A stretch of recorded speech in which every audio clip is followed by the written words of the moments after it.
जय महाराष्ट्र विद्यार्थी मित्रांनो, सरकारी स्पर्धा या यूट्यूब चॅनलवरती आपले स्वागत आहे.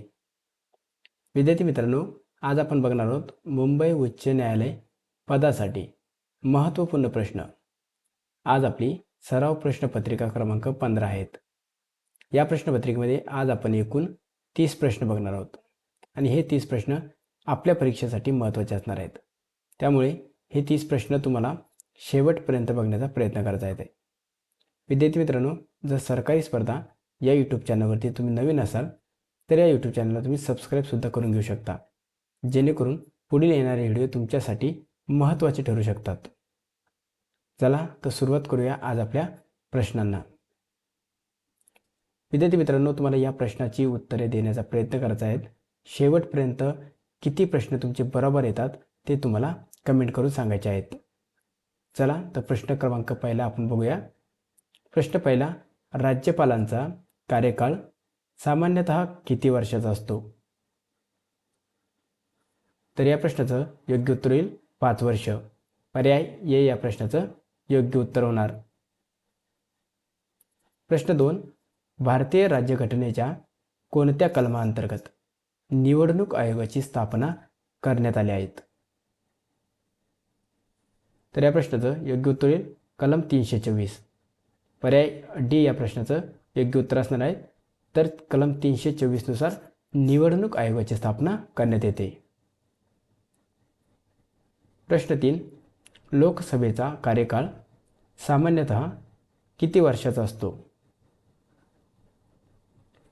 तर लोकसभेचा कार्यकाळ हा सामान्यतः 5 वर्षाचा असतो. पर्याय डी या प्रश्नाचं योग्य उत्तर. प्रश्न क्रमांक 4, कोसी नदी पुढे जाऊन कोणत्या मुख्य नदीला मिळते? तर योग्य उत्तर गंगा नदी. तर कोसी नदी ही पुढे जाऊन गंगा नदीला मिळते. प्रश्न क्रमांक 5, शाश्वत विकास म्हणजे काय? तर शाश्वत विकास म्हणजेच पर्यावरणाचे रक्षण करून भविष्यातील पिढीचा विचार करणारा विकास म्हणजेच शाश्वत विकास होय. लक्षात असू द्या, पर्याय सी या प्रश्नाचं योग्य उत्तर. प्रश्न 6, पश्चिम बंगालमधील कोणता जिल्हा चहाच्या उत्पादनासाठी जगप्रसिद्ध आहेत?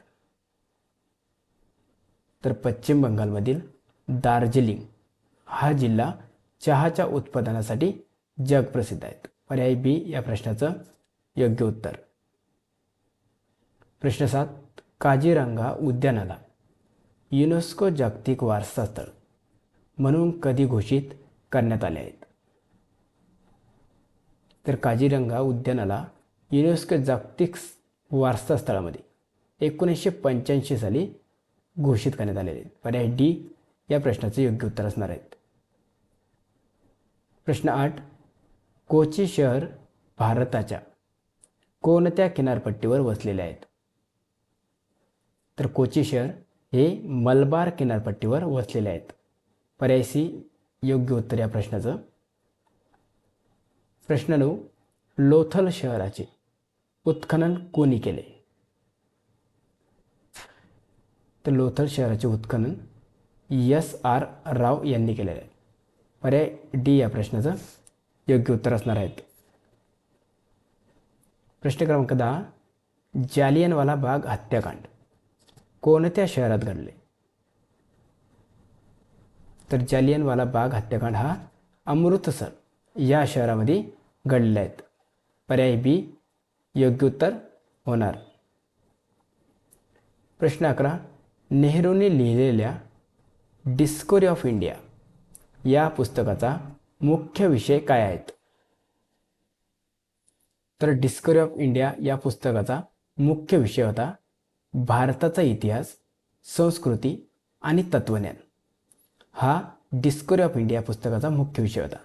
पर्याय डी या प्रश्नाचं योग्य उत्तर होईल.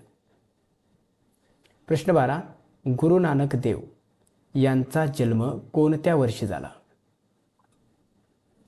तर गुरु नानक देव यांचा जन्म 1469 मध्ये झाला. तर प्रश्न 12चं योग्य उत्तर पर्याय डी. प्रश्न क्रमांक 13. कोणत्या प्रसिद्ध उठावानंतर भारतात गव्हर्नर जनरल हे पद बदलून व्हाईसराय असे करण्यात आले आहेत? तर या प्रश्नाचं योग्य उत्तर 1857चा स्वातंत्र्य लढा किंवा 1857चा उठाव यानंतर गव्हर्नर जनरल हे पद बदलून व्हाईसराय असे करण्यात आलेले आहे. पर्याय बी या प्रश्नाचं योग्य उत्तर. प्रश्न क्रमांक 14.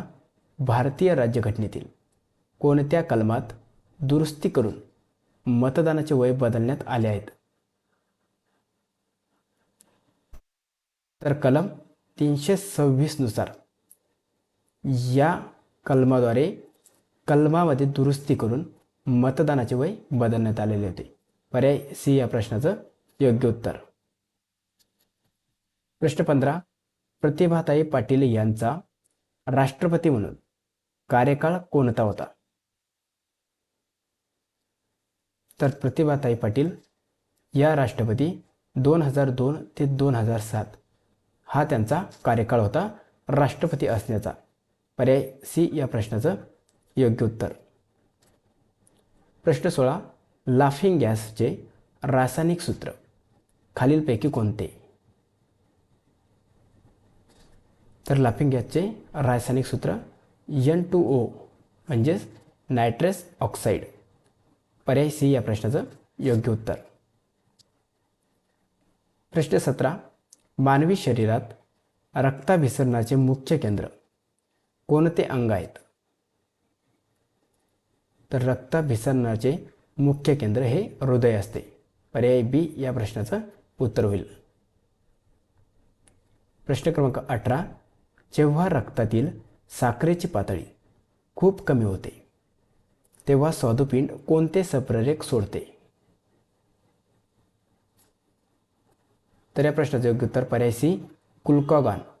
जेव्हा आपल्या शरीरातील रक्तातील साखरेची पातळी खूप कमी होते तेव्हा ग्लुकागॉन हा स्वादुपिंड संप्रेरक सोडत असते. पर्याय सी या प्रश्नाचं योग्य उत्तर असणार आहे.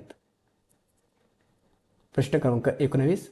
प्रौढ व्यक्तीमध्ये हाडे ठिसूळ होण्याच्या आजारास कोणते जीवनसत्व जबाबदार असते? तर या प्रश्नाचं योग्य उत्तर जीवनसत्व ड म्हणजेच विटॅमिन डी. प्रौढ व्यक्तीमध्ये हाडे ठिसूळ होण्याच्या आजारास जीवनसत्व ड जबाबदार असते. प्रश्न 20. विजापूर येथील प्रसिद्ध गोल घुमट खालीलपैकी कोणी बांधला? तर या प्रश्नाचं योग्य उत्तर मोहम्मद आदिल शाह यांनी विजापूर येथील गोल घुमट बांधलेला आहेत. पर्याय बी या प्रश्नाचं योग्य उत्तर असणार आहे. प्रश्न 21. भारताचे राष्ट्रगीत जन गण मन पहिल्यांदा सार्वजनिकरित्या कधी गायले गेले? तर या प्रश्नाचं योग्य उत्तर 27 डिसेंबर 1911 साली सर्वात पहिले जनगण मन हे सार्वजनिकरित्या गायलेले होते. पर्याय बी योग्य उत्तर. प्रश्न 22. हिरा हा खालीलपैकी कोणत्या मूलद्रव्याचे स्फटिक रूप आहेत? तर हिरा हा कार्बनचे अपरूप आहेत. पर्याय बी या प्रश्नाचं योग्य उत्तर. प्रश्न क्रमांक 23. समुद्राच्या पाण्यात आढळणारे प्रमुख मीठ किंवा क्षार कोणते आहेत? उत्तर सोडियम क्लोराईड. पर्याय सी या प्रश्नाचं योग्य उत्तर होणार आहे. तर समुद्रामध्ये मीठ किंवा क्षार सोडियम क्लोराईड हे असते. पर्याय सी या प्रश्नाचं योग्य उत्तर होईल. प्रश्न क्रमांक 24. राष्ट्रीय विकास परिषदेची स्थापना कोणत्या वर्षी करण्यात आली आहे? तर योग्य उत्तर 1952 साली राष्ट्रीय विकास परिषदेची स्थापना झालेली आहे. पर्याय ए या प्रश्नाचं योग्य उत्तर. प्रश्न 25. प्रोटॉनवर कोणता विद्युत प्रभार असतो?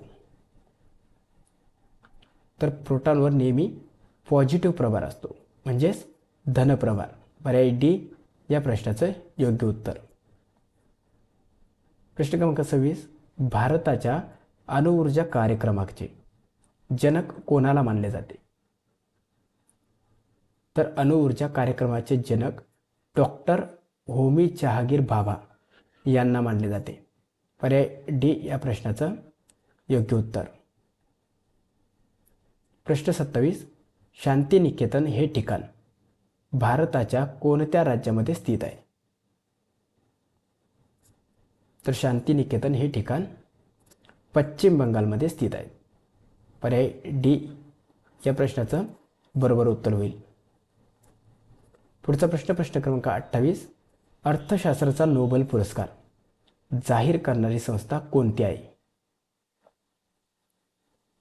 तर या प्रश्नाचं योग्य उत्तर Royal Swedish Academy of Sciences ही संस्था अर्थशास्त्राचा नोबेल पुरस्कार जाहीर करणारी संस्था आहेत. पर्याय ए या प्रश्नाचं योग्य उत्तर. प्रश्न क्रमांक 29. भगवान गौतम बुद्धांनी शरीर सोडल्याच्या घटनेला बौद्ध धर्मात काय म्हणतात? म्हणजेच मृत्यूला. तर या प्रश्नाचं योग्य उत्तर होणार महापरिनिर्वाण. पर्याय डी या प्रश्नाचं योग्य उत्तर असणार आहे. प्रश्न 30. सूर्याचा जो भाग आपण डोळ्यांनी पाहतो त्याला काय म्हणतात? तर योग्य उत्तर फोटोस्फियर. सूर्याचा जो भाग आपण डोळ्यांनी पाहतो त्यालाच फोटोस्फियर असे म्हणतात. पर्याय ए या प्रश्नाचं योग्य उत्तर. तर विद्यार्थी मित्रांनो, हे होते आज आपले 30 प्रश्न. विद्यार्थी मित्रांनो, जर तुम्हाला प्रश्न आवडले असेल तर आपल्या या व्हिडिओला तुम्ही लाईक करू शकतात. प्रश्न आहेत तुमच्यासाठी. बघा प्रश्न काय आहेत. तर महाराष्ट्र राज्याच्या नवीन राज्यपालपदी कोणाची नियुक्ती करण्यात आली आहेत? पर्याय ए शिवप्रताप शुक्ला, पर्याय बी देवेंद्र फडणवीस, पर्याय सी जिष्णुदेव वर्मा, पर्याय डी वैष्णवी अडकर. या पर्यायापैकी तुम्हाला या प्रश्नाचं उत्तर कमेंट करून सांगायचे आहेत. विद्यार्थी मित्रांनो, जर तुम्हाला प्रश्नाची PDF व अन्य इतर माहितीसाठी आपले सरकारी स्पर्धा या टेलिग्राम ग्रुपला तुम्हाला जॉईन करायचे आहेत. तर विद्यार्थी मित्रांनो, धन्यवाद. आपण भेटूया पुढच्या व्हिडिओमध्ये. तोपर्यंत धन्यवाद.